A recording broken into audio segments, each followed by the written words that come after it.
Welcome to The Explainer. Today, we're jumping right into the middle of the heated debate around the gig economy. You've probably seen the strikes and the criticism. Well, one of India's biggest platforms just dropped a ton of data to defend its entire model. Let's see what their numbers actually say. You know, this whole conversation got a huge national spotlight thanks to powerful statements like this one from MP Raghav Chaddha. It really captured what everyone was worried about. Are these workers being treated fairly, or are they just, cogs in a machine? So in a pretty direct response, the company's CEO went public with a whole bunch of their internal numbers to push back against these claims. So what's the story the data is telling? Let's find out. Okay, so here's how we're going to break it all down. First, we'll set the scene for the debate. Then, we'll dive into the actual earnings, their whole take on flexibility, what's really behind that 10-minute delivery thing, and finally, this safety net they say they have in place. First things first, let's get a quick lay of the land on this whole debate. So what's all the fuss about?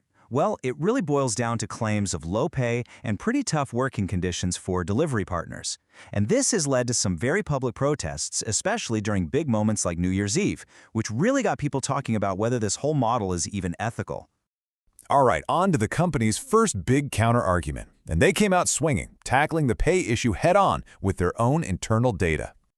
Okay, so check this out. The company's data shows a pretty clear upward trend. They're reporting that the average earnings per hour, and this is before tips, went up from 92 rupees to 102 rupees in just the last year. That's almost an 11% jump, which they're pointing to as proof of steady growth.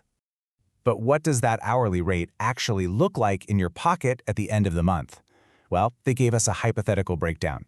Let's say a partner works pretty consistently, 10 hours a day, 26 days a month. The gross pay would be around 26,500 rupees. Then you factor in costs like fuel, and they figure the net take-home is about 21,000 rupees. And on top of that, the company is really clear about this. Delivery partners keep every single rupee of their tips. They say it's transferred instantly, no deductions, which adds, on average, another 2.6 rupees an hour to their income.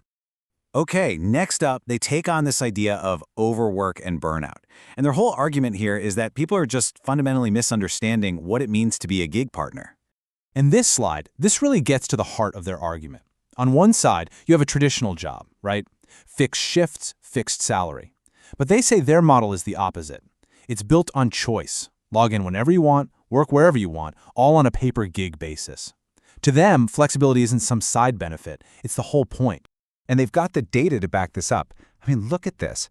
A whopping 97.7% of their delivery partners worked fewer than 250 days last year. That suggests only a tiny, tiny fraction, just 2.3%, are working hours that even come close to a full-time year-round job. So this is the key takeaway for them. They define gig work not as some primary career, but as a reliable source of extra income.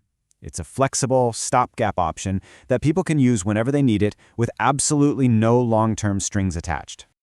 All right, let's talk about the big one, the pressure of those 10-minute deliveries. Critics say it's forcing people to drive unsafely. But the company? They claim this is a complete myth and it's all because we don't understand how their logistics work.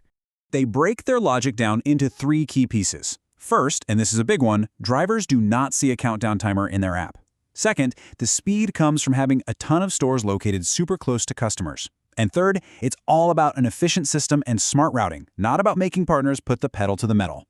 And get this, to prove it, they point to the average speed of a partner on their quick commerce platform. It was just 16 kilometers an hour. That's like a relaxed bike ride through the city. What's really interesting is that this is actually slower than the average speed on their food delivery side, which is 21 kilometers per hour and has much longer delivery times. So the data seems to show that a 10-minute promise has nothing to do with how fast they're going on the road. And finally, let's look at their answer to the criticism that gig workers are basically on their own, with zero support if something goes wrong. Their response to this starts with a really, really big number. Just last year, the company spent over 100 crore rupees. That's $1 billion rupees, or about $12 million on insurance premiums for their delivery partners. And the company paid for all of it. And that money provides a pretty serious safety net. We're talking accident coverage up to $1 million rupees, medical insurance, coverage for lost pay if someone can't work, and even maternity insurance. And the support doesn't stop with just insurance. They're also offering practical things like period rest days for women partners, help with filing taxes, access to a national pension scheme for retirement, and an emergency SOS service.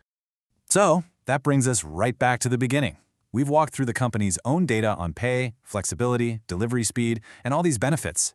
So the big question is still on the table. Does all this paint a picture of a flexible, empowering opportunity?